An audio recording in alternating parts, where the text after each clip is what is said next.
What happens if you choose to take Social Security while you're still working? And it's a big question that I hear a lot. And obviously, a lot of people, when they reach age 62, which is the first time you can elect to start taking Social Security, a lot of people want to take Social Security. They need the money to pay their bills. But there are some drawbacks to doing that. So I'm going to go through exactly what happens right now and how it will affect you. Will it affect your spouse? Will it affect your future payments? What kind of penalties there may be? And how exactly it functions. So I'll go through that pretty clearly. I'm Keith Armbrecht, founder of Medicare on Video. I help people across the country make the right Medicare choices. Obviously, Social Security comes along right about the same time. So important for us to understand really all pieces of things going into retirement. And if you're going to be facing Medicare soon, you'll find that maybe even more complicated than Social Security. So make sure you subscribe to the channel. I have videos on just about every piece of Medicare. I update quite frequently and I put out new videos really as often as I can. So you'll find it very helpful. I also have a book you can download right down in the description. It's absolutely free and it covers all parts of Medicare. I just wanted to jump in for a quick second and invite you to join my private Facebook group, Talking Medicare, where you can get answers to just about any questions on Medicare and interactions with others that are also in Medicare. There are no agents, no sales whatsoever. It's absolutely free. Just visit talkingmedicaregroup.com. It'll take you right there. You can sign up for free. Easy to do. Enjoy the video. Right now we're going to talk about taking Social Security kind of ahead of time. So what we need to understand first off is what is called full retirement age. So if you're not familiar with that, it used to be back in the day where really you hit age 65 and you would sign up for Medicare, you sign up for Social Security. It all came together really about the same time. Now, Social Security has changed.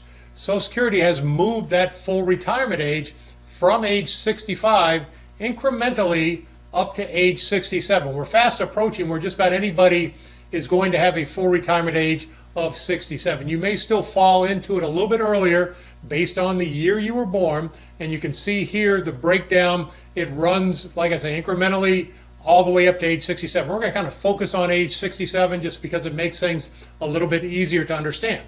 Now, that is your full retirement age. You are still able to take Social Security as early as age 62, but it will be a reduction in benefits. And the way to kind of figure it out, basically, it comes out to about 8% a year on when you draw early. So if you're going to draw it at age 62, it's going to be a significant monthly payment amount less than if you wait till 67.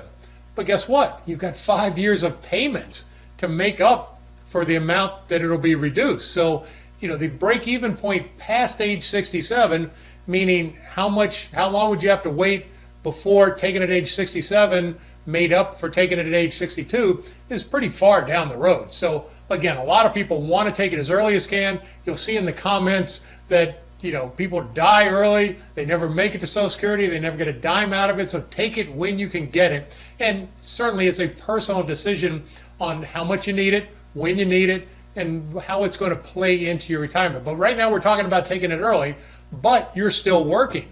So that's one drawback to being able to take it early. If you're already retired and you're not earning income from a job or self-employment type situation, then taking it early may make a much better option than to wait. But right now we're going to talk about if you are still working, what exactly happens. So if you are still working and you take your Social Security, there is what is considered an income limit. So much you can make before they're going to take some of it back. And for 2024, that income limit is $22,320. And I'll show you in just a second what applies to that income and what does not apply to that income. But if you are making more than $22,320 in the income that applies to it, so if you're making more than that limit for what applies to it, what Social Security is going to do is for every $2 over that limit, they're going to take back $1 of your Social Security. So it's really important to understand exactly what that means. So let's take it kind of in an example type standard format. So let's assume that you were going to be making $2,000 in Social Security. So that's your monthly benefit in Social Security.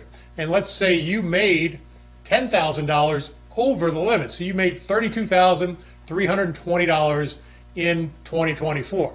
what Social Security is going to do is they're going to base it off that $10,000 above the number, and they're going to take $1 for every $2 you made. So you made $10,000 too much, they're going to take $5,000 back from your Social Security. So you're making $2,000 a month, so they're going to take 2.5 months of your Social Security because you exceeded that income threshold. So really important to understand that. Obviously, if you make significantly more than the threshold, then you really need to rethink when you're going to take your Social Security. Now that's for a standard year. Now there's a difference if you are making money in the year that you turn your full retirement age. It's a little different. It's a much higher threshold, but a lot of people, they're going to reach their full retirement age, but they may not be born until October, and they start to take their Social Security early in that year. So the income threshold there is $59,520. And then the drawback is even more gracious on Social Security side, where they're only going to take $1 for every $3 over. So just kind of understand it in that context. But coming up to your full retirement age, that number is rather low, $22,320. And for anything over that amount, for $2 over the limit, they're going to take $1 back. So if you made $30 or $30,000 more, if you made $52,000 that year, they're going to take $15,000 back. And the way they do it, they take it all at once. So they take it, if you're making $2,000 a month, they're going to take the $2,000, and then another $2,000, and then another $2,000 until they've taken whatever they're going to take back, and then they will resume your payments after that. So they don't take it in portions out of your monthly payment. So you're going to be without a monthly check until you have completed that drawback on your Social Security. So really important to understand this so that you don't make a mistake by signing up early when maybe you shouldn't have. Even though you need the money, you got to understand that income threshold. So let's talk about what counts towards that income threshold, because a lot of people have income coming from a lot of different places when you retire, and what is going to affect the Social Security payment. So things that do not affect the Social Security, things that do not contribute to that threshold, are money you get from a pension, money you get from annuity, money you get from your IRA distributions, dividends, interest income, and capital gains. So kind of investment style income or pensions or annuities or IRA, 401k plans do not count towards that Social Security to create that drawback. What does count is employment income and net earnings from self-employment. So it's really from a self-generating type income. Either you're working for somebody else and getting paid, or you own your own business and you're making income. A lot of people own their own business and they're able to not necessarily show income based on expenses and things of that nature, but if you do, that's what's going to apply to that Social Security. Now, important to understand how the drawback works. It works on an individual basis. So if you're married and you both qualify for Social Security, if one spouse is working and has that income, it's only going to affect the one spouse Social Security payment. It's not going to affect both. If you are married and only one spouse has qualified for Social Security and the other spouse qualifies based on the spouse's qualification coming in, then it will affect both. So if anybody's attached to you with qualifying for Social Security, it's going to affect their Social Security.